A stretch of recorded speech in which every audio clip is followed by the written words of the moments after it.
կաշառք բաժանելը մտցրեցին։ Դուք խոսքի սկզբում ասացիք, որ խայտառակ ընտրություններ էին։ Ընտրության գիշերը Նիկոլ Փաշինյանը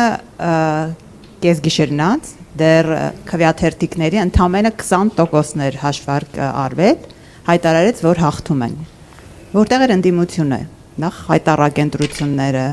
20% հաշվարկից հետո իշխանությունը կանգնում եւ համարձակորեն ասում է, որ ինքն է հաղթողը եւ վերջ։ Բայց մենք չտեսանք դրանից հետո ընդդիմադիր որևէ հավաք ցույց, չտեսանք այդ գիշերը, չտեսանք հաջորդ օրերին, որտեղ է ընդդիմությունը։ Այդ օրերին ինչու չէր հավաքներ անում իր ընդդիմախոսությունը կամ հակառակ կարծիքը ապացուցում։ Սա մեկ եւ երկրորդը տեսեք, ընտրություններով Հայաստանում երբեք իշխանափոխություն տեղի չի ունեցել։ Դուք նախընտրական շրջանում շատ վստահ հայտարարում եք, որ հաղթելու ենք։ Ձեզ այդ վստահեցումը ով էր տվել կամ ովքեր էին հավաստիացրել ձեզ, որ ընտրություններով Հայաստանում հնարավոր է իշխանափոխություն տեղի ունենա, առավել եւս, որ մենք տեսնում ենք որևէ ձևով, որևէ այսպես ազդակ չկար, որ իշխանությունը Նիկոլ Փաշինյանը պատրաստում է ազնիվ արդար ընտրություններ անցկացնել, բոլոր ազդակները հակառակի մասին էին ապացուցում եւ հազիվ թե Նիկոլ Փաշինյանը տարբերվեր իր ազնվությամբ, ընտրությունների թափանցիկությամբ նախորդ իշխանություններից։ Ուրեմն ինչու եք այդքան վստահ եւ հիմա արդյոք, երբ որ հետահայաց նայում եք, չեք կարծում, որ իսկապես ճիշտ էին այն հայտարարությունները գուցե, որ ընտրություններով հնարավոր չէ միայն ընտրական գործընթացով հնարավոր չէր իշխանափոխություն անել։ Ինչ վերաբերվում է ընտրության օրվան, մենք մեր տվյալները ունեինք, ստանում էինք մեր տվյալները, մեր վստահված անձանցից, իրենք երբ կանգնեցրին ընտրական process-ը, ինքը հայտարարություն արեց, մեր մոտ հաշվարկված էր մոտ 10%-ը։ Եվ դուք երևի հիշում եք, որ գիշերը ես հայտարարություն արեցի, ինքը, չգիտեմ, դուք տեղյակ եք, եթե չէ, կարող եք ստուգել 200,000 ձայն ստուգելուց հետո ինքը ուներ 58%։ Երբ հասավ 700, նու պլյուս մինուս, կարող է մի քիչ էս կողմ են կողմ, էլի, ինչքան հիշում եմ։ 700,000 ձայնի դեպքում ինքը հասավ 50%։ Եվ այնպիսի տեմպերով էին իրենք փլվում, որ մենք իրոք վստահություն ունեինք, որ միջև վերջ հաշվարկի դեպքում մեր բոլոր հաշվարկներով, բոլոր մաթեմատիկական, քանի որ այդ ժամանակ մնացել էր Երևանի չհաշվարկված մոտ 350,000 ձայն, Վանաձորի 50%-ը, Աբովյանի 50%-ը, Գյումրիի 37%-ը, այսինքն մնացել էին մեծ քաղաքները, մենք շատ վստահ էինք, որ իրենք փլվելու են միջև 40%։ 5 ամիս մենք արել ենք հարցումներ, իր առավելագույն թիվը, որ եղել է, դա եղել է 40%։ Դա վերջի հարցումներն էր, որ մենք տեսանք, որ ինքը կարող է ամենաշատը հավաքել 40% ու ԿՊ-ն։ Եվ ընտրության ընթացքը հենց այդպես էլ գնում էր։ Նույնիսկ գյուղերում իրենք փլվեցին միջև 50%։ Ու շրջաներում ես նկատի ունեմ։ Բայց դրանից հետո մոտ 800,000 ձայն հաշվեցին, իրենք ընդամենը 0.5% իջան ներքև։ Այսինքն սա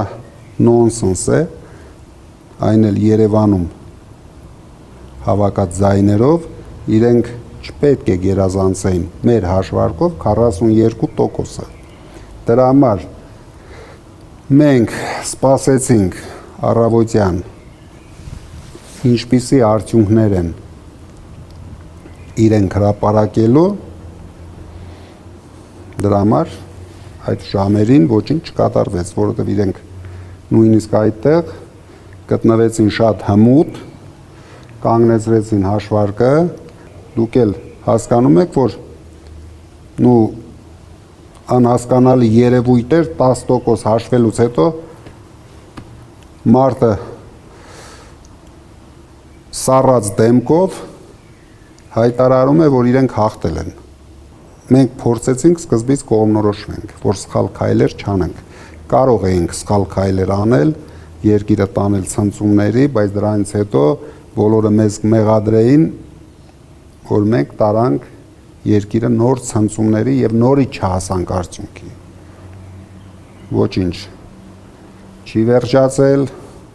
համար պայքարը շարունակվելու է,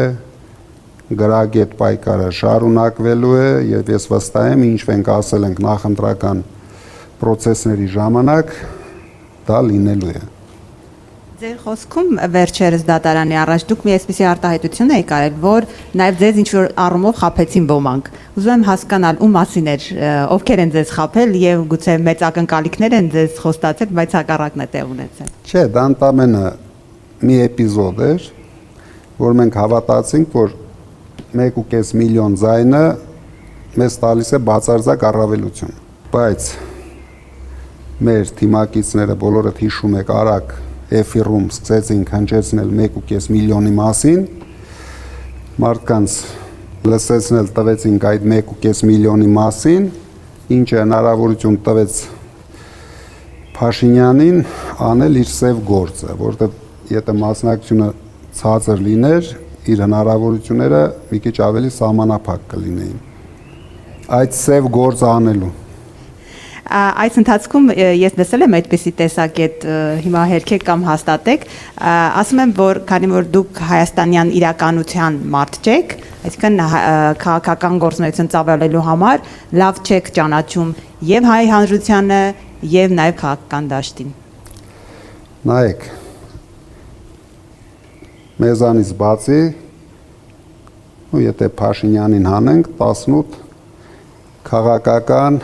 շատ լավ ճանաչող ուժեր, տասնյակ տարիների փորձ ունեցող ուժեր մասնակցում էին նախընտրական փուլին։ Եվ այդ բոլոր ճանաչող ուժերը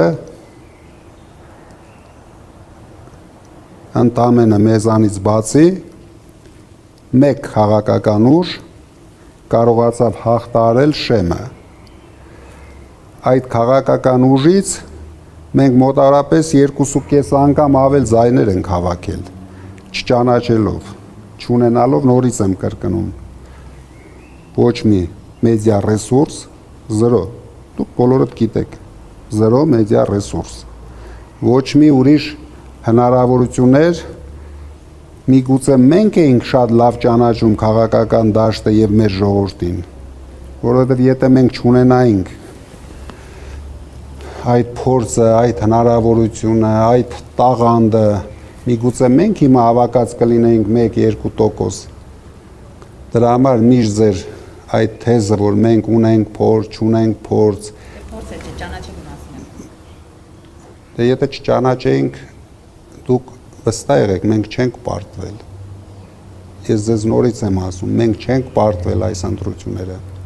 Այս ընտրությունների արդյունքները, երբ իսկական մենք մի օր կհայտնաբերենք, այն ժամանակ մենք ցույց կտանք, մենք ճանաչում էինք, թե չէինք ճանաչում։ Հիմա մենք ունենք բոլոր դեպքերում ընդդիմադիր ուժերից առավելագույն ցուցանիշը։ Դրա համար մեզ ասել, որ մենք չենք ճանաչում, միգուցե դա մի քիչ նորմալ չէ։ Մենք արդեն շատ լավ ենք ճանաչում, մենք շատ լավ գիտենք ինչ կանենք, վստահ եղեք բոլոր որոշումները մենք շատ մտածված ենք անում եւ հիմա էլ կանենք ճիշտ որոշումներ, հետագայում էլ կունենանք մեր հաղթանակ։ Պարոն Կարապետյան, ասում ենք տրվից հետո թեկուզ մանանեղ, բայց